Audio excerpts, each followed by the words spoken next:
Call money sex rockets అప్పట్లో బాగా popular అయ్యి ఎలాంటి దుర్మార్గాలను జనానికి వచ్చినాయి. ఇప్పుడు మళ్ళీ వడ్డీ వ్యాపారుల ఆగడాలు.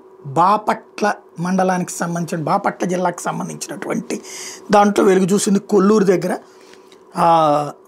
5 స్టార్ హౌసింగ్ ఫైనాన్స్ సంస్థట 4 లక్షల రూపాయలు ఒక ఇంటికి లోన్ ఇచ్చి అందులో ₹1,00,000 తగ్గించుకుని కట్ చేసుకుని 3 లక్షలు ఇచ్చి 4 లక్షలు కట్టాలి. ఆ డబ్బులు కట్టించుకుంటుండగానే ఆ ఇంటిని రిజిస్ట్రేషన్ చేయించేసుకున్నారట. అదేంటి మా ఇంటిని ఎట్లా రిజిస్ట్రేషన్ చేయించుకున్నారని చెప్పేసి, అది ఎవరిది, గిరిజనులకు సంబంధించినటువంటి. ఎట్లా చేయించుకున్నారంటే ఆ ఇంట్లోకి వచ్చి వాళ్ళని దారుణంగా అవమానించారు.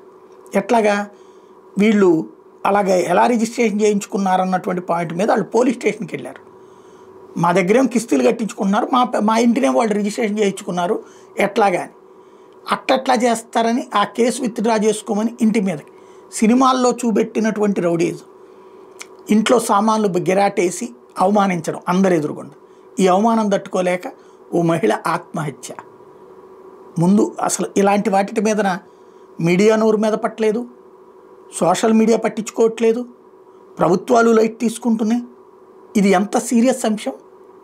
ఫైనాన్స్ వ్యాపారస్తులు రోడ్డెక్కి గిరిజన కుటుంబాలకు సంబంధించిన వాళ్ళని వీధులు పాలు చేస్తున్నా అంటే మిగతా కుటుంబాల పరిస్థితి ఎట్లా ఉంది ఆలోచించాల్సిన సందర్భం.